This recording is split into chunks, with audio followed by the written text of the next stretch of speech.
बेटा बातें नहीं करें प्लीज। चलो क्वेश्चन लिखो। Draw the table.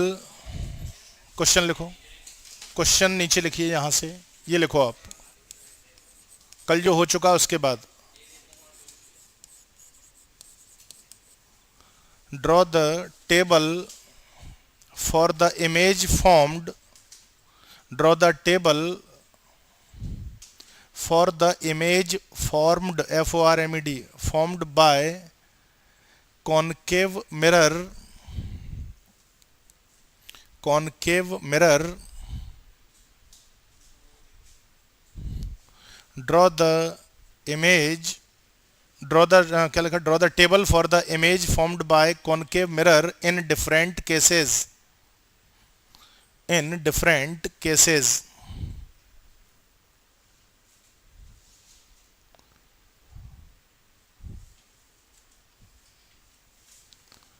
Different cases.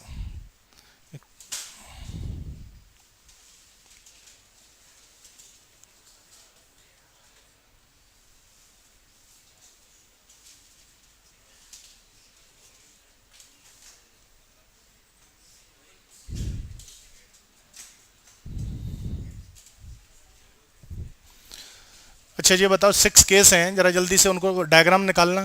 6 cases में डायग्राम की क्या पोजीशन थी, फटाफट देखो। उन्हीं की टेबल है बेटा। बातें यार देखो, पढ़ते समय यार बात मत करा करो यार। अच्छा ये बताओ, फर्स्ट केस में साइज कैसा था? साइज ऑफ इमेज, स्मॉल ना बोलो, पॉइंट साइज या फिर डिमिनाइज्ड या फिर वेरी स्मॉल, 3 टर्म है। बहुत ज़्यादा छोटा। आप सिर्फ अपना डायग्राम निकालो, मैं जो बोल रहा हूँ वो मैच करो।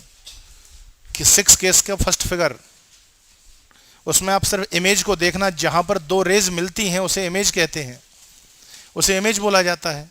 ठीक है, जो वाला था देखो इस टाइप का, इस पर रेज मिल रही है, साइज कैसा है? Point size.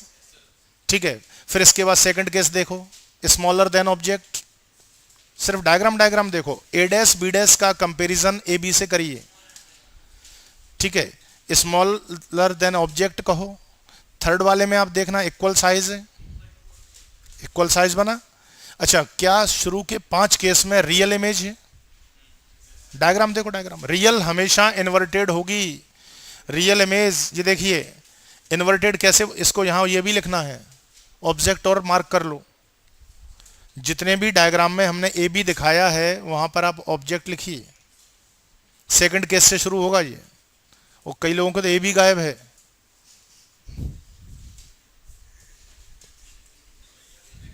हाँ लिखो इसमें, ए बी ऑब्जेक्ट लिख दीजिए। अच्छा इसमें ये बताओ, रियल इमेज इन्वर्टेड होती है या नहीं? ये देखो, रियल इमेज कैसे इन्वर्टेड है? इसका एरो ऊपर है और इसका नीचे है। रियल हमेशा इन्वर्टेड होगा और वर्चुअल इमेज इरेक्ट होगी। लास्ट केस में एक वर्चुअल थी, ये रखा सामने। इसमें आप देख सकते हैं वर्चुअल इमेज है वो कैसी, सीधी है, अपराइट है।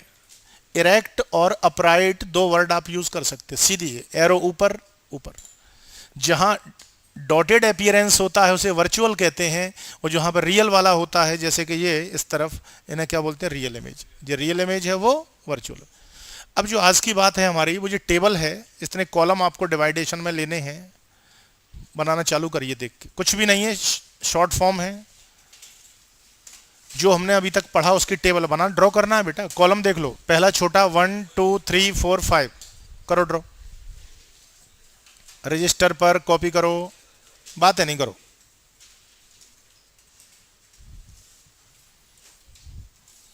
कितने कॉलम बनने हैं ये आप सामने से देखिए।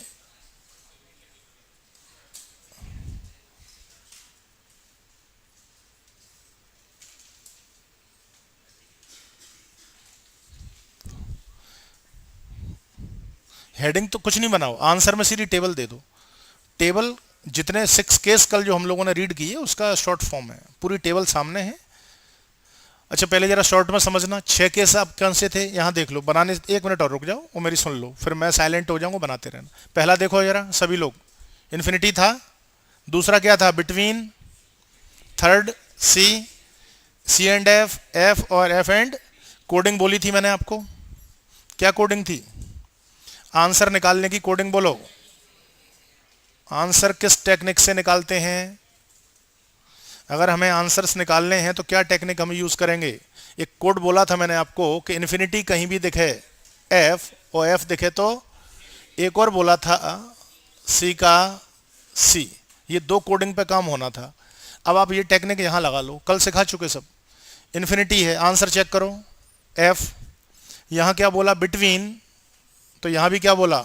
बिटवीन। अब इन्फिनिटी आ गया तो क्या आ गया? एफ, और सी का सी, सी का सी, बिटवीन सी एंड एफ। सी का सी पे बनेगा, एफ का एफ का। और पी आया तो मैंने बोला था पीछे होता है, माना behind the mirror, behind the mirror है। ठीक है, अब ड्रॉ अप कर सकते हैं।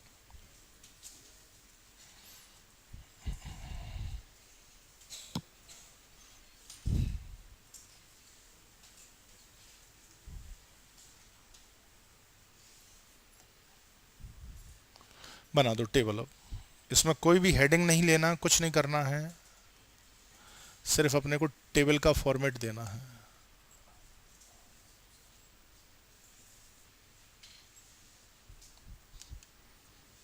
पहले ऐसा करिएगा, देखो ये वाला कॉलम पूरा फिल कर लेना, फिर ये आंसर, और शुरू के 5 केस में रियल इन्वर्टेड है। बना दो, फिर आगे चलते हैं।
टेबल में कहाँ कंफ्यूजन है पहले तो ये बताओ। देखो ये टेबल कोई अलग से कुछ भी नहीं है। पहली बात ये शुरू के जब तक पी नहीं आ जाएगा वर्चुअल नहीं बनेगा। क्लियरिटी देखिए आप, पी वाले केस में ही वर्चुअल होता है, जैसे बिहाइंड द मिरर, जैसे हिंदी में बोला था पी फॉर पीछे। बाकी सभी में आप देखो तो एक है real inverted, real inverted. Size आप देखो ग्रेजुअली इंक्रीज, पॉइंट साइज, फिर स्मॉल, सेम, बिगर। अच्छा वेरी बिग क्यों हुआ? क्योंकि इमेज कहाँ है? इन्फिनिटी पे। इन्फिनिटी से बड़ी इमेज होती नहीं है। और लास्ट में है वो 6 वाला case, bigger than object. Clear हो गई ये बात? तो ये table actually fill in the blanks के लिए होती है। आपको अगर ये कोडिंग यूज करना है तो यहाँ आप कर लो, इधर लिख के वो क्रॉस लगा के ब्रैकेट्स में इन्फिनिटी का एफ और सी का सी, ताकि आपको कोडिंग ध्यान में आ जाएगी निकालना कि कोडिंग में अपन कैसे कैसे करते हैं। इसका लिख लो आप साइड में क्रॉस करके ब्रैकेट। इन्फिनिटी का एफ जो टेबल के जहां भी या ऊपर टॉप पे जगह मिले, ये मत सोचो पहले लिखा रखा है फिर कनेक्टिविटी नहीं जुड़ती है। और दूसरा बेटा धीमे धीमे बात मत करो, यहां चलने दो काम। इन्फिनिटी का एफ और सी का सी, उससे टॉप पे बना दो। आपका तो फेयर रजिस्टर है, जहां बना लोगे तो एकदम समझ आ जाएगा कि जब भी हमें इन्फिनिटी दिखेगा तो इसका आंसर कहां पे लेके आएंगे हम। देखो एफ, अब इन्फिनिटी का क्या आ गया ये एफ, और सी का सी, फिर सी का बिटवीन सी एंड एफ है, तो सी का कहाँ आएगा? सी पे, और एफ का कहाँ जाएगा? इन्फिनिटी। एफ आ गया इन्फिनिटी, अब बिटवीन आ गया तो बिहाइंड द मिरर हो जाएगा, वो बिहाइंड द मिरर है। चलिए कॉनकेव पूरा कंप्लीट हो गया। अच्छा साइजों पे आप स्पेशली ध्यान दीजिए, ये कोई खास चीज नहीं है, जब तक पी नहीं आएगा तब तक बिहाइंड नहीं हो सकता। 6 केस में से 5 केस कैसे हैं? रियल इन्वर्टेड के। अब ये क्वेश्चन वहां पूछे एमसीक्यू पे ध्यान दो थोड़ा थोड़ा।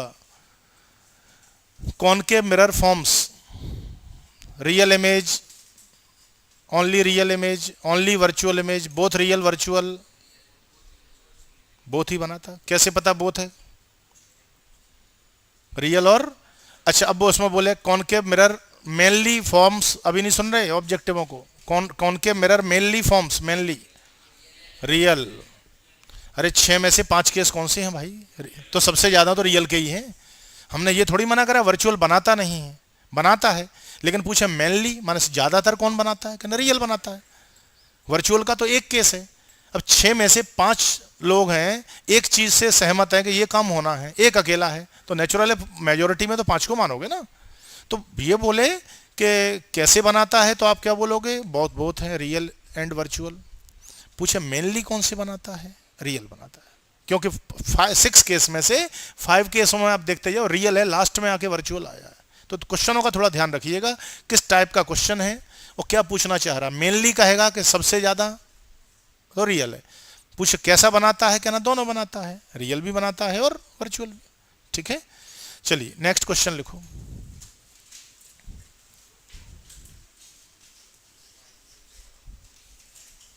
क्वेश्चन नेक्स्ट, एक्सप्लेन द, बेटा बात नहीं करो, explain the image formed by,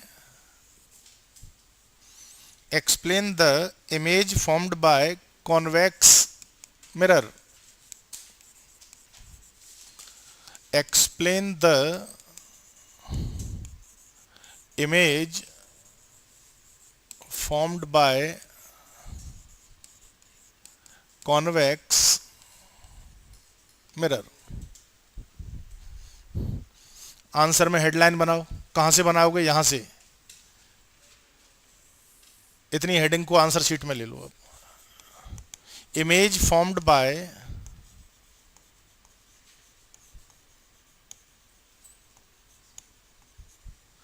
image formed by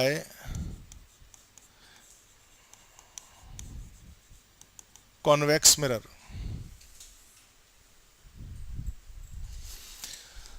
writing को स्टॉप करके पहले जरा यहाँ कुछ देखें कि क्या कैसे क्या डायग्राम बनता है। सभी लोग फोकस करेंगे बेटा प्लीज। कॉन्वेक्स का बस अब समझने पर फोकस रखो, बोर्ड की तरफ कोई ड्राइंग नहीं, कुछ नहीं, सब तरीके से होगा। अच्छा ये बताओ, कॉन्वेक्स में थोड़ा सा बेटा बात बंद रखोगे आप समझ पाओगे प्रॉपर चीजें कि कहाँ क्या है। कॉन्वेक्स में ये बता दो आप तो मेरे को, इन्फिनिटी के केस में क्या होगा, जो हम पूछ रहे सिर्फ उस पर ध्यान दो। अभी अदर चीजें रोक दो बिल्कुल, ना ड्राइंग करना है ना कुछ लिखना है। रेज पैरेलल कहां से आती हुई अपीयर होंगी? पैरेलल रे कहां से, रूल्स क्या है पैरेलल का भाई? फोकस से अपीयरेंस देगा। तो यहां से कहना कहां से आती हुई फील होगी ये रे हमें?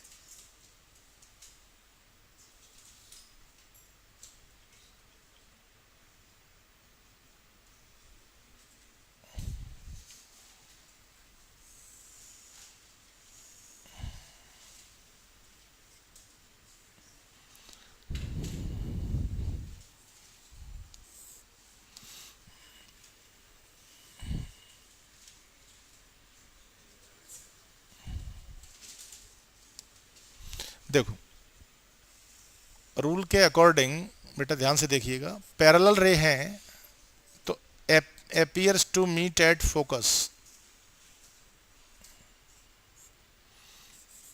ये क्या कहां पे मिलती हुई फील हो रही है? फोकस पे। इसमें ओनली दो फिगर्स हैं, एक तो इन्फिनिटी है कि ऑब्जेक्ट कहां पर सिचुएटेड है, इन्फिनिटी पर, क्योंकि रे कैसी ले रहे हैं? पैरेलल। तो यहां पे ये क्या चीज है? When object placed at infinity, object को दिखाते नहीं है इन्फिनिटी के केस में, सिर्फ हम पैरेलल रे लेके छोड़ देते हैं।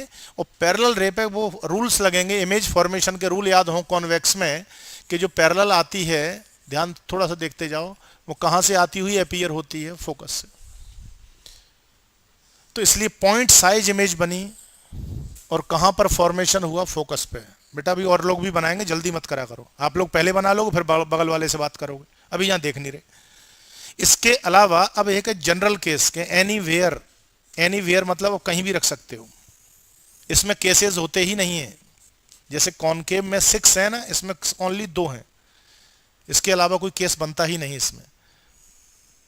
सबसे पहला काम तो वही सेंटर ट्रेस करना, कि सेंटर के लिए मैंने बोला स्केल रख के अपन टच कर लो, कहना यहाँ कहीं मेरे में आ रहा है। ये क्या हो गया? सी। और सी और पी का मिड पॉइंट क्या होता है भाई? एफ होता है। ये फिगर आया समझ में? पहले दो फिगर ड्राइंग होगी, इसे लेफ्ट में ले लो और इसे राइट में। अगर पेज छोटा है विड्थ में तो फिर भाई एक के नीचे एक जाएंगे, जैसे सूटेबल है वैसे करो। अगर आमने सामने बन जाती है तो ज्यादा बेस्ट। इसे छोटा कर लेना, छोटा फिगर है। मिरर 5 लाइन से नीचे नहीं बनना है, 3rd लाइन पर एक्सिस, और 5 लाइन 5 या 7। आपको दिक्कत आती है, अब दो एक के नीचे एक ले लेना। पेज में नहीं बैलेंस बन रहा, ऊपर ये बना दो, नीचे वो वाला बना देना।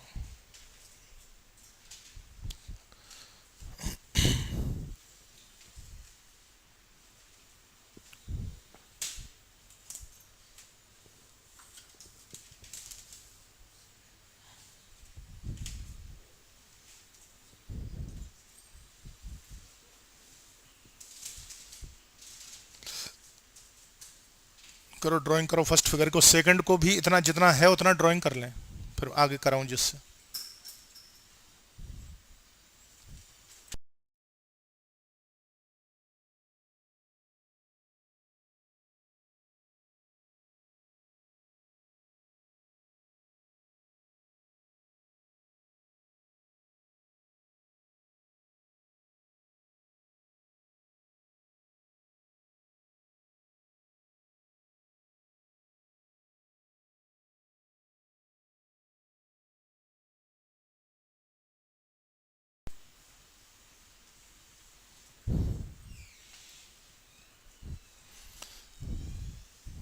स्केल का प्रॉपर यूज करें डायग्राम्स के लिए।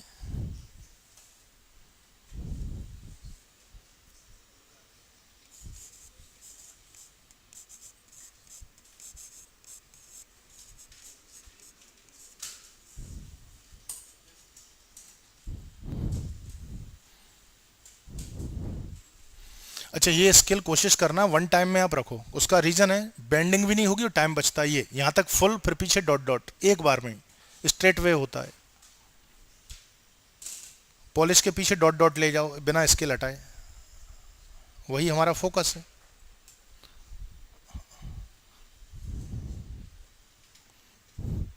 है ना? सेम ऐसे ही काम यहां से करना है, स्केल रखो वन टाइम में आप ले आओ। पॉलिश के पीछे डॉट डॉट और वहां फुल, और एरोज थोड़ा ध्यान से आते समय और जाते समय, इंसिडेंट और रिफ्लेक्टेड पर एरो दोनों रेज पे। एफ दिखा दीजिए इसमें, फोकस। जो शुक्ला जी इमेज कैसी है बेटा, रियल होगी ना शुक्ला जी? हाँ, ये वर्चुअल इमेज है ना कि रियल है? कैसे पता चला सर को इधर?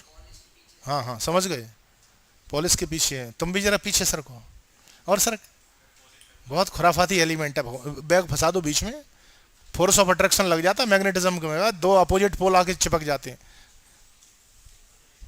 हाईली अट्रैक्टिव फोर्स है। ये नेचर में डिफेक्ट है, जिसका दिमाग सही चलता है ना वो सुनता नहीं है, और जिसका बेचारे का दिमाग थोड़ा कम चलता है वो जाना सुखी है, वो सुनते तो भी। हाँ भाई साहब, इसमें आप सेंटर फाइंड करो, वही रख के पहले निशान, हल्का सा निशान लगा लो पॉइंट दूसरे फिगर में, सी और एफ का। अंदाज मत मार देना बिना स्केल रखे, गड़बड़ हो जाएगी पूरी। स्केल रख के जरूरत पड़ने पे 1-2 सेंटीमीटर आगे पीछे कर लेंगे, बट अभी नहीं। पहले सी फाइंड करो, फिर पी और सी का मिड पॉइंट एफ ले लो। पी और सी के बीच में तो माइनर डिफरेंस से कुछ नहीं होता, बच्चे देख रहे हैं ना, ये इक्वल सेक्शन हो, जितनी हाइट डिस्टेंस ये उतना ही ये रहे, कम ज्यादा होगा दिक्कत आएगी। चलो अब इसमें रेज को क्या करना है अपने को, सबसे पहले कौन सी रेज इंसिडेंट होगी यहां से, पैरेलल।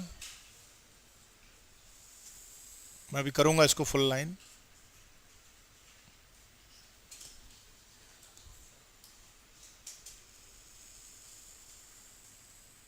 ये लीजिए, खींचिए आप इसको। सबसे पहले फर्स्ट रूल, पैरेलल रे। बेटा पीछे बात मत करो यार, तुम बात ड्राइंग करते हो, बातों उस टाइम को तुम बातों में लगाते हो। पैरेलल बताओ रूल पैरेलल का, कहां से आती हुई अपीयर होना है। ऑब्जेक्ट बड़ी लेना, थोड़ा बड़े से इन द सेंस कि मिरर को बाउंस ना करे, बस हाइट उतनी हो प्रॉपर। इमेज छोटी बननी है इसलिए कह रहा हूं, अगर ऑब्जेक्ट छोटी ली तो इमेज इतनी छोटी हो जाएगी कि दिखेगी ही नहीं, इसलिए ऑब्जेक्ट को थोड़ा बड़ा ही लेना है। अब पैरेलल के लिए रूल लगा दो, कहां से आती हुई अपीयर्ड होना है, फोकस से। ये लो, रुको रुको रुको, पीछे पॉलिश के पीछे तो डॉटेड फॉर्म में जाना है, पॉलिश के पीछे डॉटेड उसमें जाएगा।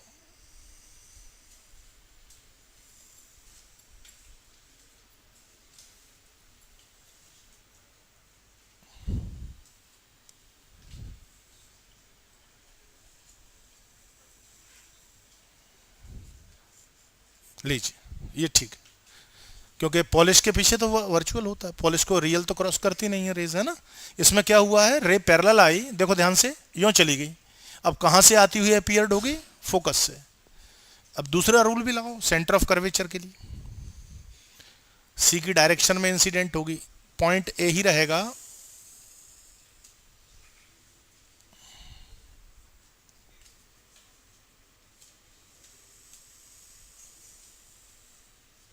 ये लीजिए, सी वाली रेज अपने ही रास्ते पर वापस आ जाएगी।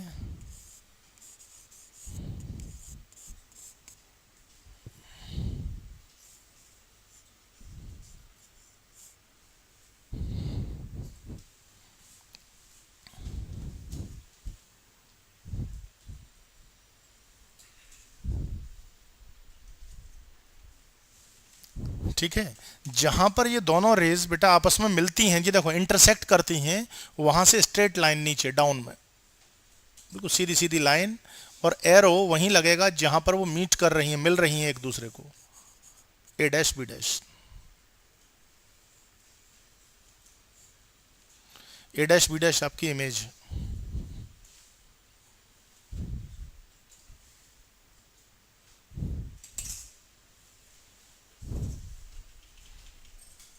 बिल्कुल परपेंडिकुलर होना चाहिए इमेज, इमेज और ऑब्जेक्ट, यहाँ ऑब्जेक्ट लिख दो, यहाँ लिख लो, अंदर लिख लो, कोई फर्क नहीं पड़ना इसमें, है ना, जहां जगह मिले, इस जहां या यहाँ। बस ये ओनली 2 केस हैं कॉन्वेक्स के। कॉन्वेक्स में बेटा ध्यान दो, ये एनीवेयर है, आप कितना भी इसे क्लोज करते रहिए, आंसर हमेशा एफ और पी के बीच में ही बनेगा। देख सकते हो फिगर को, पी ये पोल है, और एफ ये पॉइंट है। आप देखो इमेज इन दोनों के बिटवीन ही तो है। बस होगा क्या, जैसे जैसे ऑब्जेक्ट क्लोज्ड लाओगे तो साइज ऑफ इमेज धीमे धीमे इंक्रीज होगा, लेकिन हमेशा ही ऑब्जेक्ट से छोटा रहेगा। अभी इतना छोटा है, यहां देखो थोड़ा और पास लाए, हल्की हाइट और बढ़ जाएगी, और पास लाए, कितना भी क्लोज्ड क्यों ना कर दें, कभी भी इमेज ऑब्जेक्ट के बराबर नहीं हो सकती। बड़े की तो बात ही खत्म करो।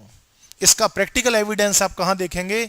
गाड़ी के साइड मिरर में, हैंडल पे जो ट्रैफिक मिरर होते हैं ना पीछे देखने के, आप कितना भी बड़ा ट्रक हो ऐसा देखेगा। नहीं समझ रहे कहां कह रहे हैं? हैंडल पे मिरर नहीं लगे होते पीछे देखने को, गाड़ी ड्राइव करते हैं हेलमेट्स लगाए रहते तो अपन मुड़ के नहीं देख सकते।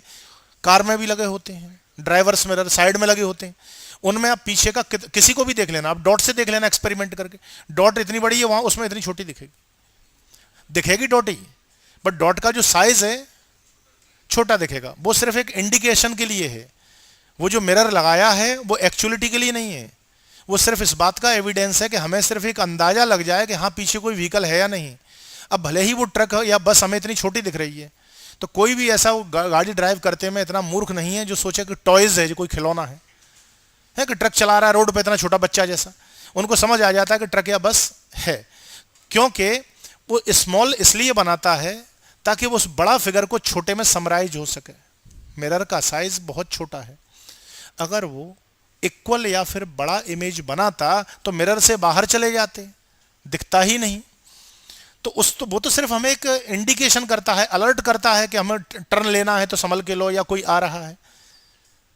वो सभी को मालूम है बस का एक्चुअल साइज इतना है, ट्रक का इतना है, वो तो सिर्फ एक इंडिकेशन है ना। लेकिन रियल में छोटे दिखेंगे। इसको कभी नोटिस करिएगा, गाड़ी ड्राइव करते में या रख के पीछे कोई कितना भी बड़ा पर्सन आ रहा हो वो भी जरा छोटा दिखेगा, अपनी एक्चुअल हाइट से छोटा दिखेगा। कारण है उसका ये छोटा इमेज बनाता है। और आप कितना भी उसके पास ले आना डॉट को, कभी भी इक्वल साइज नहीं बनेगा। मिरर इमेज की बात हो रही है, डायरेक्ट मत देखिए, ये आप डायरेक्ट देख रहे हैं, बट इसी को हम मिरर में देख लें, हम फोटो मिरर में देखना है इसका। मैंने मिरर के सामने ये रखा, हम मिरर इमेज में यूँ देख रहे हैं यहाँ पे, ये आपको हमेशा छोटा दिखेगा। तो उन्होंने ये एक्सपेरिमेंट करके क्या देखा, यही बात कि हम ऑब्जेक्ट को चाहे कितना भी क्लोज्ड क्यों ना ले आए, size of image is always smaller than object, always. इसलिए इसमें केस पॉसिबल नहीं है। कॉनकेव में तो थे, रियल देता था ना वो, पहले छोटा हुआ, अब पॉइंट साइज छोटा, बराबर, बड़ा, बहुत बड़ा, इसमें कुछ है ही नहीं। इसमें सिर्फ दो है, इन्फिनिटी है तो पॉइंट। अब ऑब्जेक्ट अगर इन्फिनिटी किससे पास लाते जाओगे तो जो size of image point size था वो धीमे धीमे इंक्रीज होगा, लेकिन हमेशा ही ऑब्जेक्ट से छोटा रहेगा और एफ और पी के बीच में ही बनेगा। माने इसकी जो रेंज है वो इन दो के बाहर नहीं जा सकती। मैंने ये नहीं कहा कि बिटवीन है, मैंने बोला एफ और पी के बीच में कहीं भी बन सकता है, और साइज हमेशा छोटा रहेगा। और साइज छोटा होना भी चाहिए। थोड़ा रेस पे ध्यान दो, इसने क्या किया, पैरेलल रे को यूं उठा दिया ऊपर, ऊपर तो ज्यादा हो गई तो नीचे तो कम होगी, ऐसे समझो। ये है, ये देखना, ये डिस्टेंस बराबर है बेटा, थोड़ा ड्राइंग पर लेके जाते हैं, पैरेलल रे हैं। अगर मैं इस रे को यहाँ पर डिस्टेंस है ये, और यहाँ पर यह भी बराबर है, मैंने क्या किया, इस रे को ऊपर से यूं उठा के यूं कर दिया। अब आप ये बताओ, ये तो इंक्रीज हो गया, डिक्रीज हुआ कि नहीं? इसने क्या किया, रे को, पैरेलल रे को ऊपर यूं उठा दिया, तो इधर तो बढ़ गया, तो इधर तो कम होगा ना। ये डाइवर्ट करता है, फैलाता है, इसीलिए इसे डाइवर्जिंग मिरर नाम से भी जानते हैं। डाइवर्स करना, फैलाना। तो इस मिरर का यूज हम उन जगहों पर करेंगे जहां पर हमें लाइट रेज को स्प्रेड करने की नीड होगी, फैलाने की जरूरत पड़े। किसी चीज में अलग अलग जगह होती हैं, कन्वर्स की भी जरूरत पड़ती है। अब अच्छा सोच के जो बताओ कि इसमें जो एक क्वेश्चन ऑब्जेक्टिव पैलेट बता दूं तब मैं बोलूं उसको। इसमें ये बोलते हैं कि field area is maximum for mirror, in which mirror field area is maximum. ऐसा कौन सा मिरर है जिसका फील्ड एरिया मैक्सिमम है? Options are plane mirror, concave mirror, convex mirror, all. In which mirror कुछ नहीं लिखा रजिस्टर में, मत दिमाग लाओ, ऐसी बात नहीं लिखा था मैं। In which mirror field area is maximum.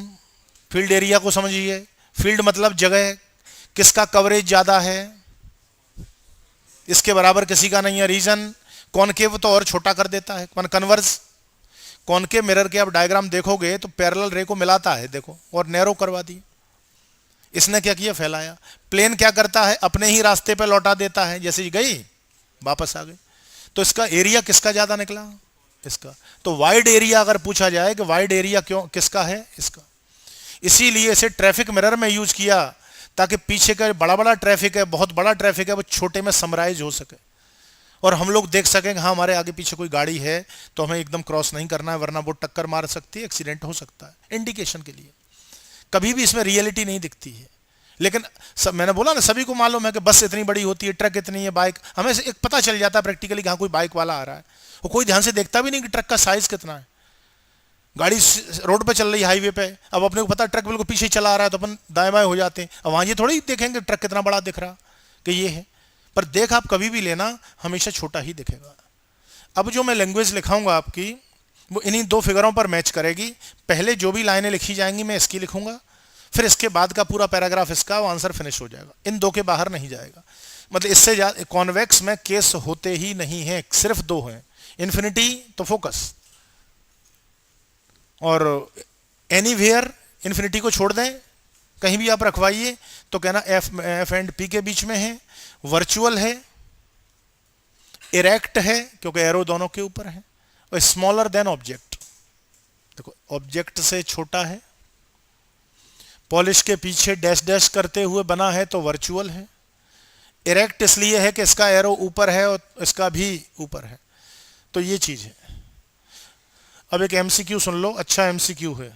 उन्होंने बोला, सब ध्यान से सुनना, दो बार बोल दूंगा लेकिन तीसरी बार मत बोलवाना, दिमाग पे थोड़ा जोर डालो। उन्होंने बोला कि when object is closed to convex mirror from infinity, when object is travel, ऐसे बना देंगे सेंटेंस वो, object is moved towards the convex mirror, then the angle between direction of object and image is. एक object को infinity से convex mirror के पास ला रहे हैं, तो ऑब्जेक्ट के मूविंग की डायरेक्शन और इमेज के मूविंग की डायरेक्शन में एंगल कितने डिग्री का होगा। बहुत अच्छा क्वेश्चन है, सोचने पर थोड़ा सा बेटा ध्यान दिया करो। देखो ये क्वेश्चंस आंसर तो अभी हम बता देंगे, उसका क्वेश्चन पूछा तो आंसर भी देंगे, बट पहले थोड़ा आप कोशिश करो कि क्या पूछना चाह रहे।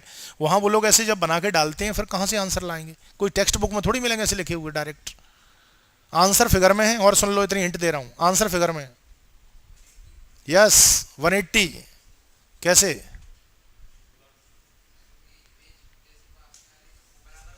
देखो बिल्कुल सही लिंक लगा रहे, ऑब्जेक्ट पास आ रही है, इमेज ना बोले, ऑब्जेक्ट आगे आ रही है, इमेज इधर भाग रही है। देखो पहले फोकस पे थी, अब फोकस से और इधर शिफ्ट हुई कि नहीं, इस तरफ, माने इमेज इस तरफ मूव कर रही है, ऑब्जेक्ट कहां है, हम ऑब्जेक्ट को इन्फिनिटी से पास ला रहे हैं, इमेज यूं भाग रही है। तो दोनों बेटा अपोजिट चीजों में एंगल कितना होता है आपको पहले भी बता चुके हैं, अगर सेम डायरेक्शन में है तो 0, और एक इधर और एक इधर है तो कितना है, बहुत बढ़िया 180 डिग्री, या फिर इसी को क्या कह सकते हैं, पाई रेडियन। पाई रेडियन में कितने डिग्री होते हैं, 180। तो ऑब्जेक्ट और इमेज अपोजिट डायरेक्शन में भागते हैं, मतलब ऑब्जेक्ट आगे आती पास आती जाएगी इधर इस तरफ, वो भी इधर आएगी। अब मान लो इस ऑब्जेक्ट को मैं पीछे खिसकाऊं, देखो ध्यान से, इमेज पीछे ले गए, आप इसको इधर ले जाओगे, ये इधर पहुंच जाएगी, फिर यहाँ, और जब ये इन्फिनिटी पे पहुंच जाएगी तो ये फोकस पे आ जाएगी। मतलब इमेज फोकस और पोल के बाहर नहीं जा सकती। इन्फिनिटी है तो फोकस फिक्स्ड है, अब इन्फिनिटी से आप पास लाते जाइए, कितना भी पास यहां भले यहां रख दो, ये इमेज थोड़ा शिफ्ट होकर यहां आ जाएगी, साइज भी थोड़ा सा बढ़ेगा, मैं मना नहीं कर रहा, लेकिन हमेशा इससे छोटा। इसलिए मैं आपसे मना कर रहा था, अगर आप पहले से छोटी ऑब्जेक्ट बनाते ये तो और छोटा हो जाता, दिखना ही बंद हो जाता। इसलिए ऑब्जेक्ट पे कोशिश करा करो कि ऐसे मिरर में कम से कम इतना नॉर्मल साइज तो रहे, ताकि क्लियरिटी बढ़ सके, और कोई बात नहीं। बात आगे समझ, 180 का आगे झंझट समझ के 180 कैसे है, इसमें 180 आ रहा है समझ में, ऑब्जेक्ट आगे जा रहा है, इमेज जो ऐसे ऐसे अपोजिट आ रहे हैं, एक दूसरे के अपोजिट होते हैं तो 180 कंसीडर करवा देते हैं। ठीक है, चलो अब लैंग्वेज लिखते हैं, फिर कुछ डायग्राम आपने दोनों बना दिए होंगे, इन्हीं डायग्राम की लैंग्वेज है जो हम लिखाएंगे आपको। लिखिए, कॉन्वेक्स में लिखना चालू करो, लिखो व्हेन एन ऑब्जेक्ट, डायग्राम के नीचे से लिखो बेटा, कोई हेडिंग नहीं है, नॉर्मल लिखो। और लिखते में थोड़ा फोकस रखना। मैंने क्या बोला, पहले मैं फर्स्ट फिगर का मैटर लिखाऊंगा, देन सेकंड का। लिखें, when an object is placed when an object is placed in front of a when an object is placed in front of a convex mirror object is placed in front of a convex mirror, comma, the image is always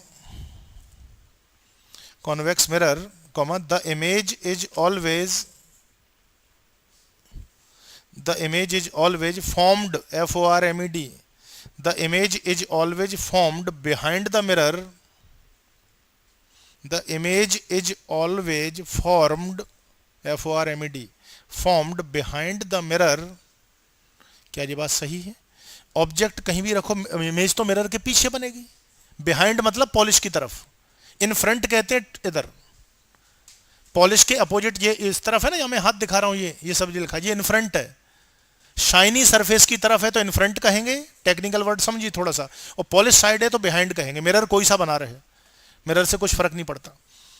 तो लिखो इसमें आगे, behind the mirror, full stop, this image is, continue करो, this image is virtual, this image is virtual, comma, erect, ERECT, this image is virtual, comma, erect, bracket शुरू करो, bracket के अंदर लिखो, और अपराइट, UPRIGHT, UPRIGHT एक ही word है ये, इरेक्ट और अपराइट एक ही मतलब होता है, इरेक्ट और अपराइट, ब्रैकेट क्लोज, आगे लिखो, and smaller in size, and smaller in size, full stop, smaller in size, full stop, आगे लिखो, as the, as the object is taken, देखो, as the object is taken away from the pole, as the object is taken away from the pole, away from the pole, comma लगाइए, the size of image taken from the pole, the size of image goes on, the size of image goes on decreasing, the size of image goes on decreasing, and when the object, फिर सुने, the size of image goes on decreasing, and when the object lies, LIES, when the object lies at infinity,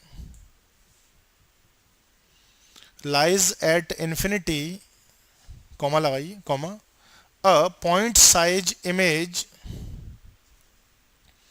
lies at infinity, comma, a point size image is formed, लिखो, a point size image is formed,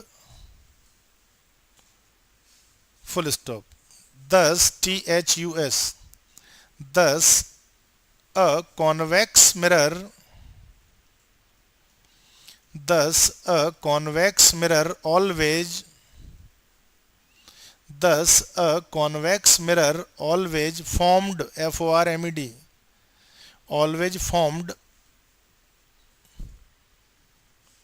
always formed a diminished, DIMINISHED, diminished, DIMINISHED, diminished, bracket में लिख दो, smaller, diminished मतलब छोटा image, smaller, bracket करो close, diminished, bracket close, smaller हो गया, आगे लिखो, एंड, एंड इरेक्ट इमेज, देखो, and erect image, ERECT, diminished and erect image, full stop. जरा सुन लें बेटा क्या बात बोली गई, जरा जल्दी से मैटर सुनो, फिर मैं रीड कराऊं। उन्होंने बोला कि कॉन्वेक्स मिरर में इमेज हमेशा ही बिहाइंड द मिरर बनती है, वो बात ठीक है। वर्चुअल होगी, वो भी सही बातें हैं। वर्चुअल है तो कैसी होगी, इरेक्ट, इरेक्ट मतलब सीधी। अब उन्होंने बोला कि अगर हम ऑब्जेक्ट को पोल से दूर ले जाएं, ध्यान से सुनो, पोल के से ऐसे दूर लगे, अवे फ्रॉम द पोल, तो size of image goes on decreasing, और when this object lies at infinity then point size image. भाई पहले इतनी थी, अब जैसे जैसे ये इधर खिसकती जाएगी इसका साइज डिक्रीज होगा और शिफ्टिंग उधर होगी, दो काम इकट्ठे होंगे, साइज डाउन होगा, मूव उधर होगा। जब ये इन्फिनिटी पर पहुंच जाएगी तो ये यहां से शिफ्ट होते होते यहां से चलते चलते कहां आ जाएगी, फोकस पे, और पॉइंट साइज हो जाएगा। अपोजिट बात भी ट्रू है कि इन्फिनिटी से पास लाएं तो साइज ऑफ इमेज इंक्रीज होगा, एफ और पी के बीच में ही बनेगा, ये भी सही बात है, और ऑलवेज स्मॉलर देन ऑब्जेक्ट। इसी को डिमिनाइज्ड कहा जाता है। डिमिनाइज्ड मतलब स्मॉल टर्म है, जैसे बल्ब में हम बोलते हैं बल्ब डिम हो गया, मतलब उसकी रोशनी कम हो गई। अब यहां डिमिनाइज्ड का मतलब साइज छोटा हो गया, इसलिए डिमिनाइज्ड वर्ड आया है। बिगर तो सब जानते ही हैं। तो इसलिए अपराइट भी कहते हैं, इरेक्ट को अपराइट वर्ड से भी जाना जाता है। इरेक्ट और अपराइट एक ही बात होती है। जरा मैटर को पढ़ लो, डायग्राम देख के, कुछ भी डाउट है तो भी पूछ लो, पढ़ना बस ध्यान से ना, अपने खुद के डायग्राम देखो जो पेपर पर ड्रॉ है, ड्राइंग डायग्राम से ही पढ़ना है। 2 मिनट लगेंगे, हल तुरंत काम होता है।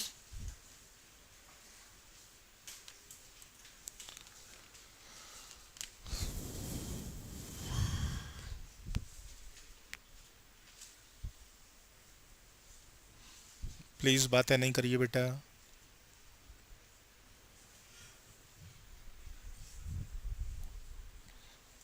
आ गया, टॉप पे कहीं स्टार बना के लिख लो ताकि एमसीक्यू थोड़ा कंट्रोल में रहे। देखो कभी कोई चीज, एक चीज और सुन लें आप, जैसे हम कोई एमसीक्यू डिस्कस करते हैं, हर बात लिखा पाना पॉसिबल नहीं है और मेरे भी माइंड में नहीं रहती। अपनी लैंग्वेज में लिख लिया करो, क्योंकि एग्जाम में तो सिर्फ आंसर टिक मारने हैं। भले ही मिक्स लैंग्वेज हो, ये चीज दिमाग से हटा दो कि कोई क्या कहेगा क्या, हमें उससे कोई लेन देन नहीं। देखो जब अपन चीज सोच ही नहीं पाएंगे तो लैंग्वेज कन्वर्जन अलग चीज है।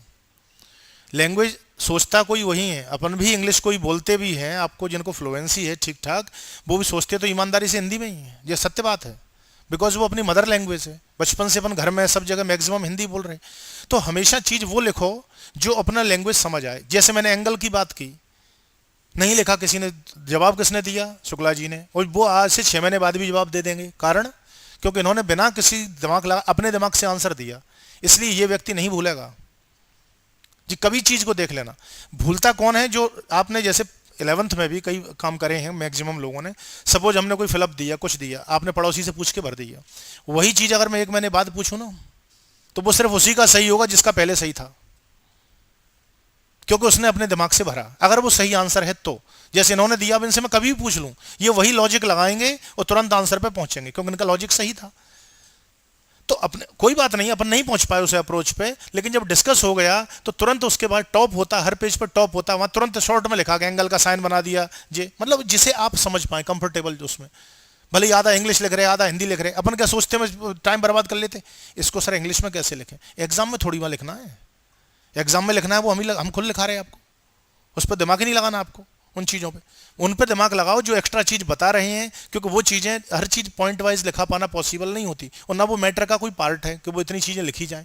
वो तो इफ करके है कि पूछेगा तो जवाब देंगे, है ना। अब एमसीक्यू का लेवल सभी में बढ़ रहा है, सब में डाल रहे हैं वो लोग, ऐसा नहीं कि एमसीक्यू नहीं देते। तो एमसीक्यू का फिर लास्ट में कहते हैं सर कोई ऐसा बुक बता दो, किसी बुक की ताकत नहीं है एक में मिल जाए। ना बोर्ड ने प्रेफर करा, किसी बोर्ड ने, ना आपके स्टेट बोर्ड ने, ना सीबीएसई ने, कोई ऐसी टेक्स्ट बुक नहीं की कि सर इसी में से आएगा। और बल्कि एनसीईआरटी में तो वो है ही नहीं, एमसीक्यू कहाँ है उसमें। मतलब वो खुद दे रहा है, देखिए अब खेल खुद दे रहा है। सीबीएसई वाला कह रहा है कितने % आएगा एमसीक्यू, वो आज तक अपनी खुद की बुक में नहीं है एमसीक्यू। वो दे भी देगा तो ना पूछेगा। और सुन लो, वो तो साफ कहते हैं ये प्रैक्टिस बेस्ड है, आपको बताने के लिए है कि ऐसा आ सकता है। अब तुमने तो कह दी कि आ सकता है, कैन लगा के वर्ड लगा दिया, कहना या तो बाजा सा बच गए। तो प्रॉब्लम कहाँ खड़ी होती है, दोनों बोर्डों में देखिए अपनी अपनी प्रायोरिटी है, ऐसा नहीं है। अब दूसरा जो स्टेट बोर्ड है उसमें क्या फायदा एक मिल जाता है बच्चे को कि वो उतना चीज आना है, फिक्स्ड है कि इतना आएगा। हाँ वो भी घुमाते हैं, लेकिन उनका घुमाने का मैक्सिमम रेशो 5 नंबर का है, ओवरऑल 5, 75 में से, 70 में से। पहले ओल्ड टेक्निक 75 की थी। 70 मार्क्स थे थ्योरी पेपर में से, 65 आपको एज इट इज मिलेगा। अब जब इतनी बड़ी दमदारी अपने पास है कि 60 का एज इट इज मिलेगा, अब सीबीएसई बोर्ड वाले से पूछो, कोई दावा नहीं कर सकता कि एज इट इज मिलेगा, कुछ नहीं हो रहा वहाँ। चौपट अंधे कुएं में चलने के बराबर है, वो जो फैक्ट है। इस साल भी पेपर आया, आप इंटरव्यू देख लो यूट्यूब पे, प्राण निकल के बाहर आ गए बच्चे के। कई तो जगह हैं अच्छे अच्छे माने हुए दिल्ली के स्कूल, 40 मार्क्स आ जाए तो बहुत है, हंस रहे फिजिक्स के पेपर में। हकीकत बोल लो, देखना यूट्यूब पे, प्राण निकाल दिए फिजिक्स ने, दम निकाल के बाहर कर दी उसकी जाके। कारण वो बात वो है ही नहीं। इसमें है क्या समस्या, मैथ्स भी इतना हार्ड नहीं पड़ता, उसका एक कारण है बहुत बड़ा, कनेक्टिविटी परेशान करती है। मतलब सीधा सीधा नहीं पूछेंगे, जलेबी की तरह इतने ट्विस्ट मार देते हैं उसमें कि आपको चीज आती है, उस बच्चे को भी आती है, बस उसे वहां ये कौन बताए कि ये है। बस अगर जरा सा इशारा दे देना कि ये तो ये टॉपिक है, सिर्फ पकड़ लेगा कि अरे अभी तो फोड़ देते हैं। लेकिन वो कौन बताए, वो तुमने पूरा पैराग्राफ लिख दिया 15 लाइन का कि राम मांग गया, वहां ढोल बजा रहा था, वहां जी कर रहा, आवाज सुनाई नहीं थी, दुनिया भर की रामायण गाती को है। फिर कहो कि बच्चे के नंबर नहीं आ रहे, और तो भी एक स्टेटस सिंबल है, कहते साहब हम उस बोर्ड में पढ़ रहे, उसमें कर रहे। पढ़ना मैटर नहीं करता आज की डेट में, दोनों में टेक्स्ट बुक सेम है। भाई जब आप टेक्स्ट बुक वही बता रहे हो, क्यों नहीं पूछते आप उसका? क्वेश्चन रिपीट नहीं करेगा, बेइज्जती हो जाएगी सब। क्वेश्चन जो आ चुका, क्वेश्चन ही रिपीट नहीं होते उस बोर्ड में। एमपी की नहीं कह रहा, सीबीएसई की बता रहे हूँ सब बात है। इससे भी खतरनाक आईसीएससी है, तो सीबीएसई का बाबा है। ग्वालियर में केवल एक ही स्कूल है, वेंडी स्कूल है केवल, इकलौता, जानते होंगे सीबीएसई वाले। हाँ, वेंडी स्कूल आईसीएससी का है, सीबीएसई नहीं कह रहा मैं, कह रहा हूँ वो बच्चे जानते हो, कोई फ्रेंड सर्कल टच में हो। आईसीएससी स्कूल के नाम पे अपने यहाँ केवल एक है, मुश्किल से 8 से 10 बच्चे मिलेंगे उसमें जाके, और उसे पढ़ाने वाला यहाँ शहर में कोई नहीं है। कारण इसलिए नहीं कि हार्ड है, मैटर हार्ड है, उससे इजी का मैटर ही नहीं। चैप्टर वो दिए किसी बोर्ड से मैच ही नहीं करते, ऐसा सिलेबस डिजाइंड है। आते हैं यहाँ दिखाने अपनी टेक्स्ट बुक लेके, सर ये मैंने कुछ नहीं, किसी बोर्ड में बिठा ही नहीं सकते, बर्बाद हो गए। पहले कैसे काम चलाते थे, एमपी में अलग था, सीबीएसई में अलग था, दोनों में बिठा लिए तो भी 3 चैप्टर बाउंस हो जाते, उनको अलग से भुगतना पड़ता था 3 चैप्टर, तो वो तो 3 ही थे। अब एमपी सीबीएसई का एक ही हेडिंग हो गई, उनका मतलब 80% आपसे मैच ही नहीं करता। लो, स्पीड ऑफ लाइट नाम का चैप्टर है, जिंदगी में नहीं सुना, फीजो फोकल्ट माइकलसन के जमाने में चलते, पढ़ाते रहो। अब उनको कौन कौन खींचे, साल भर वो 10 बच्चों को, और 10 के 10 नहीं आएंगे किसी के यहाँ, कोई कहीं रहता है कोई कहीं रहता है, एक कोचिंग पर 10 जाएंगे नहीं, रोते रहते ऐसे, अपने आप भुगतेंगे। यूट्यूब तक पे पढ़ाने वाले नहीं है उसको, तो उस 10 बच्चे के लिए कौन करेगा मेहनत, मेरे को बताओ ना प्रैक्टिकल। जहाँ हजारों लोगों में काम हो रहा है तो कॉमन टॉपिक पढ़ाएंगे नहीं पढ़ाएंगे, हम ये कह रहे। और इस चीज में तो ऐसा नहीं है कि बोर्ड हमेशा देखो, इसलिए कुछ अच्छी बात समझाते, ऐसा नहीं कि किसी बोर्ड की बुराई कर रहे कि जे किसी भी बोर्ड से बेटा बात नहीं करो, थोड़ा अच्छी बात कभी कभी सुन लिया करो, अगर जेम में आ जाती है इन्फीरियरिटी फील मत करो। कॉलेज में पहुंचने के बाद जहां भी आपका प्लेसमेंट होगा, जितने भाई लोग यार आपके परिचित पहुंचे उनसे जो पूछना, वहां कोई पूछता है कि आप किस बोर्ड से पढ़ के आए, किस स्कूल से, 12th तक का खेल है बस, कोई नहीं पूछेगा। आप जितना अपर ग्रेड में जाओगे ना, जी नीचे की दब जाएगी। अभी तक का क्रेज है, पैसे लुटवाए जाओ, स्कूल की फीसें चेक करके। उसके बाद यहाँ पे जितने डॉक्टर्स हैं, ईमानदारी से बता दो, फेमस डॉक्टर, उनका आप देखना खुद हिंदी मीडियम से पढ़े होंगे स्कूल से। फेमस डॉक्टरों की बता रहा हूँ जिनका नामचीन डॉक्टर हैं, और वो हिंदी मीडियम से और एमपी बोर्ड से हैं। बोर्ड फिर मैंने कहा ना, बोर्ड मैटर नहीं करता। अगर आपको सीख है, ये दिमाग से छोड़ दो कि नीट नहीं होगी एमपी बोर्ड की और वो नहीं होगी, उसमें सबसे ज्यादा क्राउड मिलेगा ही उनका, कॉलेज में देख लेना आप। अगर वो सही बोले तो वो बात अलग है, इंप्रेशन में झूठ बोल जाए, तुम कौन सा मार्कशीट देख रहे, अरे तुम, उसने आसपास 5 देखे, मैं फलाने ऑक्सफोर्ड से हूँ, मैं ग्लोरी से हूँ। लेकिन ईमानदारी की बात है, क्राउड उन्हीं का ज्यादा है। और न पढ़ने वाले उस बोर्ड से भी कुछ नहीं पढ़ेंगे, बोर्ड नहीं पढ़वाएगा। पर परसेंटेज डाउन करके क्या मिलेगा? आज अगर किसी की, एक बंदे की मान लो किसी की परसेंटेज 95 है सपोज एमपी में, और सीबीएसई वाले की ये मान ली 93, आपका तो गया सिलेक्शन हाथ से। दिखाते रहो तख्ती लटका के मैं सीबीएसई बोर्ड से हूँ, क्या मेरे को क्या करना? मैं बात की बात कह रहा हूं, मतलब ओवरऑल क्या बोल रही है, परसेंटेज बोल रही। वही बच्चा अगर एमपी में हो तो वो जो 95 हो रहा है ना, वो 98 पे आ जाएगा। क्यों क्यों आ जाएगा? इसलिए नहीं, इनके साथ समस्या एक है, इसमें बच्चे की गलती कहीं नहीं है। प्रॉब्लम यह है कि वो क्या पढ़े ऐसा कि आ जाए। कंसेप्ट बेस्ड ट्यूटल, कंसेप्ट की कोई लिमिट होती है? आज आप ये पूछ रहे हो, कल वो क्राइटेरिया तो बोलो, वो तुम जिस बुक को वो प्रेफर करते हैं, एनसीईआरटी जो आपके में भी चलती है, 2 कॉपी है, एक वर्ड इधर का उधर नहीं है टेक्स्ट बुक में, पूरी बुक इन्होंने खरीद मारी है एमपी बोर्ड ने, सीबीएसई की। पर पेपर स्टाइल में क्या चेंज करें? वो जी कहते हैं जो हमारे हेडिंग है उस बुक से भी कुछ नहीं आया। और सुन लो, जब फर्स्ट टाइम सिलेबस चेंज हुआ, ईमानदारी की बात बता रहे, सब लोग भड़बड़ा गए, कहते हैं एनसीईआरटी में से आएगा, पीछे क्वेश्चन कराने लग गए, वो ही आएंगे वो ही आएंगे। आज तक की डेट में उसमें से 4 नंबर का भी नहीं आता, उठा लो कोई सा पेपर, हेडिंग है पर वो नहीं आएगा जो लिखा है।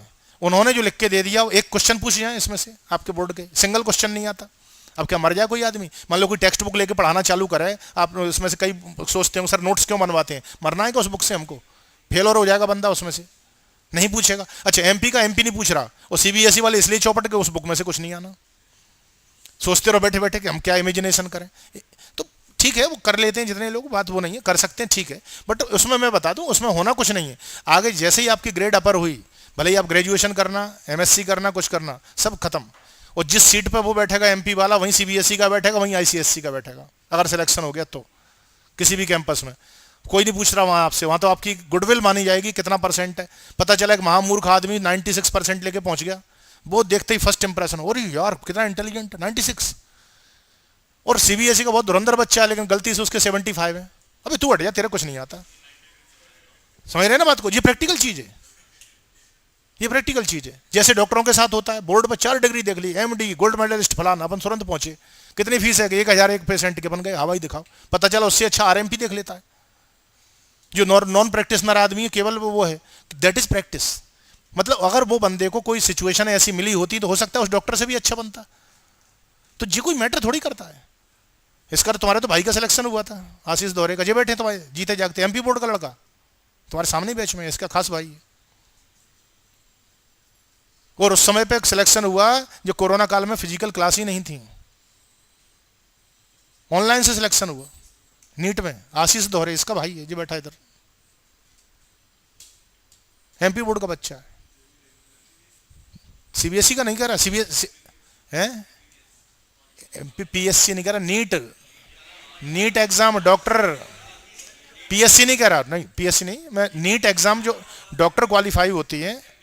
अच्छा एमबीबीएस कह रहा हूँ, एमबीबीएस हो सकता है सुनने में दिक्कत आ गई हो।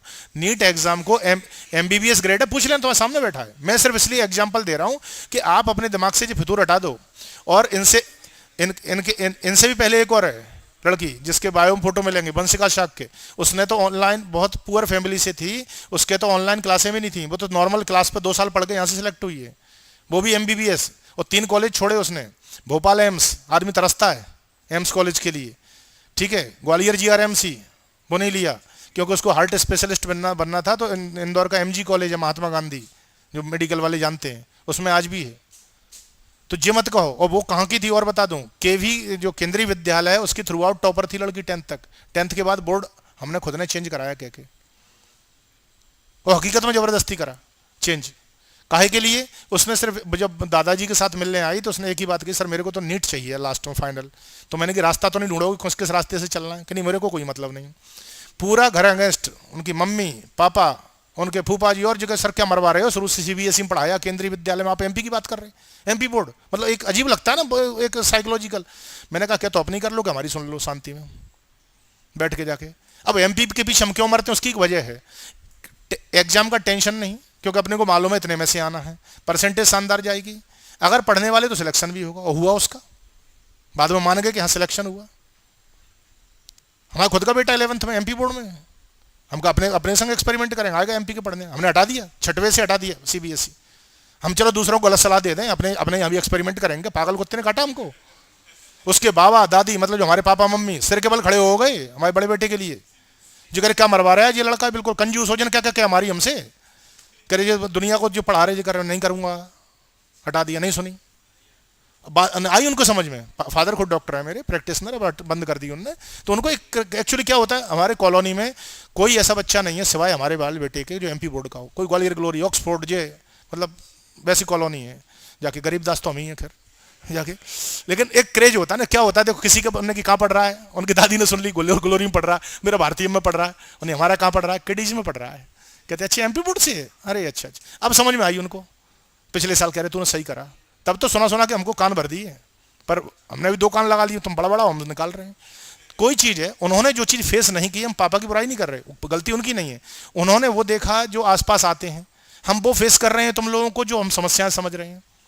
वो ईमानदारी से उसी बोर्ड में कुछ तो वजह होगी, तब शुरू से हम करे हुए हैं। एक और छोटा है 5वीं में, अगले साल उसको भी निकालूंगा, आजा देसी स्कूल में, देसी में पढ़ो, पढ़ना है अच्छी।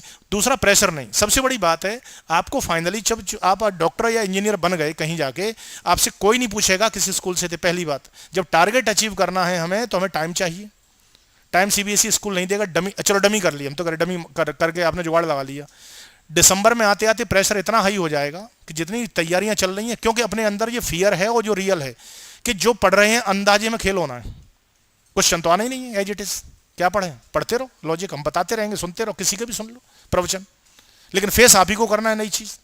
जब फेस करना ही है तो हम अंधे कुएं में क्यों जाएं, या हमें कोई प्रायोरिटी मिले, आपको कुछ परसेंटेज दे, हाँ भाई आप सीबीएसई तो 5% की छूट, आपको जो फलान सिलेक्शन हो जाएगा, 1% का कहीं नहीं। किसी एग्जाम में बैन नहीं कर सकते, सिंगल एग्जाम जितना सीबीएसई बोर्ड का बच्चा देगा उस ग्रुप का मैथ्स का उतना एमपी का भी देगा।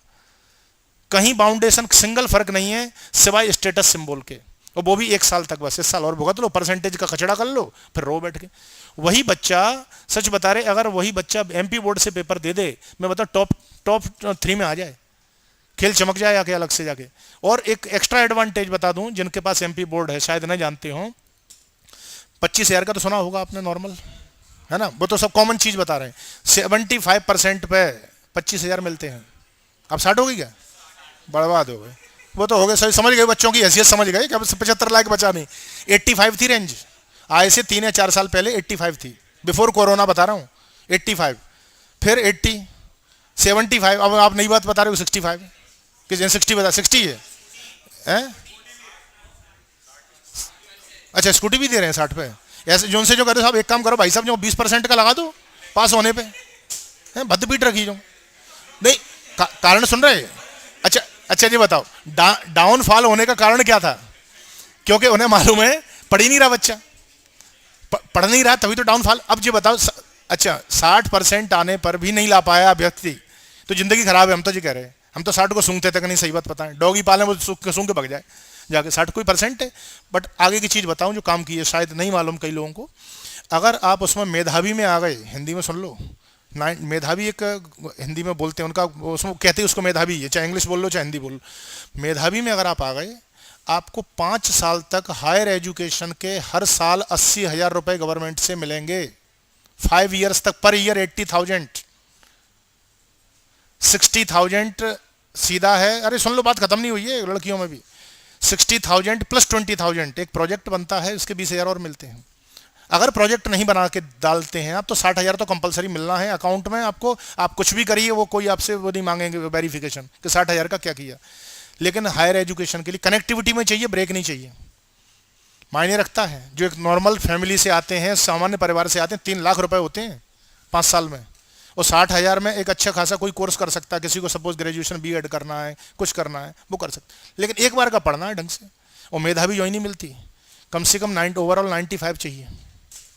जो 60 और 70 25,000 का खेल नहीं है, वो भी समझते हैं जो हर साल का खेल है, हर साल के प्राण निकलते हैं। लेकिन जो बच्चा रेगुलर रहता है, सच बता रहे, काम हो जाता है। वो आए हैं आपके सामने, जो दीदी आपके सामने आती है खुद मेधावी में है, आप पूछिएगा उनसे जाके, 60,000 पर ईयर मिलता है इनको आज एट प्रेजेंट। तुम्हारे एग्जाम्पल है जो बैठी हैं, वो तुम्हारी बेटी की तरह है, इस चक्कर में वो तुम्हारे घर के फैमिली टर्म्स है, इसलिए कोई वो जॉब वॉब थोड़ा ही है उसका जाके। वो फिजिक्स से एमएससी है, हमारी सब्जेक्ट से खुद पढ़ी, हमने जिद कर करा, उसका मैथ्स बहुत खतरनाक है, मैथ्स में रुचि थी, हमने उसको डाइवर्ट करा, नहीं मैंने फिजिक्स में लाओ, क्योंकि फिजिक्स में कोई होता नहीं है, जॉब भी करनी होगी तो उंगली हाथ में नमस्ते कर जो ले जाएंगे चैट चैट के, भैया तू चल, जॉब के लिए आदमी पैदा नहीं है हमसे डिग्री से, वो जो है वो करना नहीं चाहते। एक और रट्टा है, जो ठीक ठाक है वो कहते हैं हम क्यों करें तुम्हारे यहाँ बंधन में, हम क्यों नौकरी करें, हम तो अपना काम करेंगे जाके। तो इसलिए एग्जाम्पल लाइव देते हैं कि आप देखो, वो भी तो ले आ भाई, उसकी 95-96% है ओवरऑल, 12th में टॉपर रही है, ऐसी थोड़ी फिजिक्स आ जाएगी जो को। लेकिन उसके लिए आपको इतना बलिदान देना पड़ेगा कि एक दिन की छुट्टी नहीं जी नहीं, मोबाइल का सिंगल, आज भी उसको पर्सनल मोबाइल नहीं है, कि पर्सनल मोबाइल घर में ही वो नहीं, मम्मी को कॉमन मोबाइल है जाके, या फिर हमारा कोचिंग पे होता है तो हमारा शौक, मतलब कुल मिला के शौक नहीं, डिस्ट्रैक्शंस नहीं है, कहने का मेरा मतलब ये। अगर आपके पास हैं भी डिस्ट्रैक्शंस, आप उन्हें थोड़ा धीमे धीमे करके कम करो बेटा, बाद में आप खूब शौक करो। आपकी 1 साल की मेहनत आपको पता नहीं कहाँ ले जाएगी और कहाँ पहुँच जाओगे।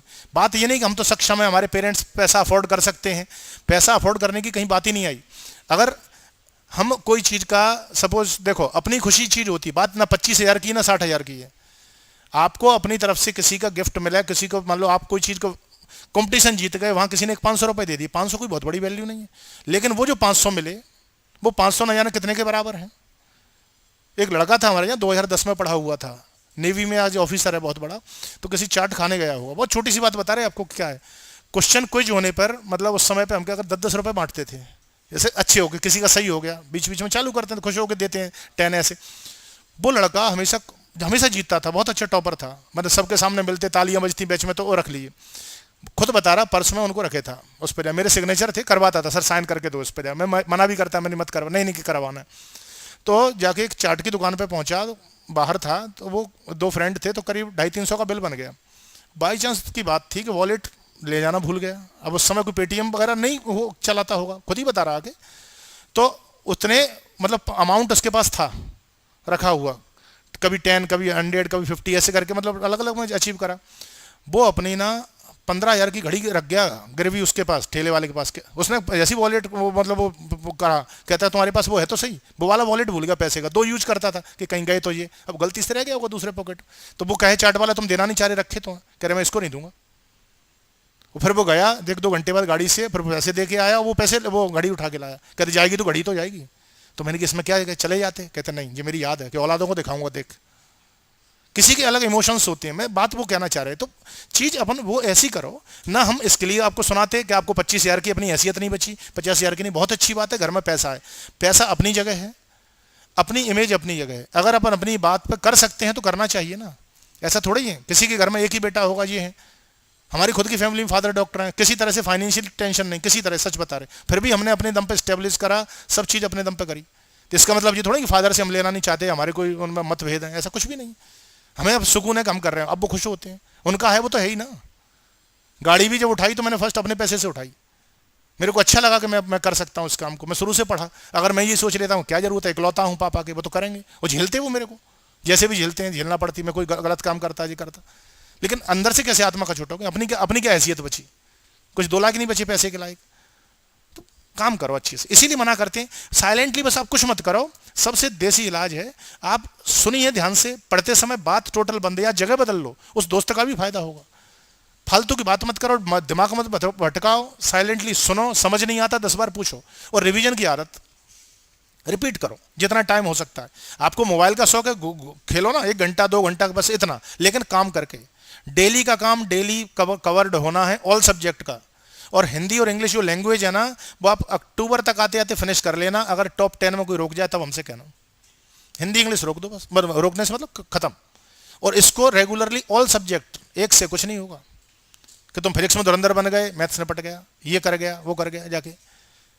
शुक्ला को भी मैंने बहुत समझाया, इसको जो बैठा रहता है, मैंने बेटा बोर्ड बदल ले, कहता अरे सर बना रहने दो जाके। मैंने की शौक है वो अलग बात है, ये अरे टॉप टॉप टॉप 3 का आदमी है, जाके सुनता ही नहीं है। उस कोई लालच नहीं है बोर्ड का उसमें बेटा कोई कितना भी बड़ा चैंपियन बना रहे, प्रॉब्लम ये है वो 10 से 15 का तो निपटारा कर देते हैं जाके। वहां देखो दिल्ली वगैरह के, तुम सारे बच्चे मूर्ख थोड़े ही हैं, अपन सिर्फ 3% को देख रहे हैं जिनका एक्स्ट्रा ऑर्डिनरी दिमाग है, दिमाग कितना भगवान ने दिया है, तेज के उनका चलता है। अपन वो नहीं देख रहे 97 का कचरा हो गया।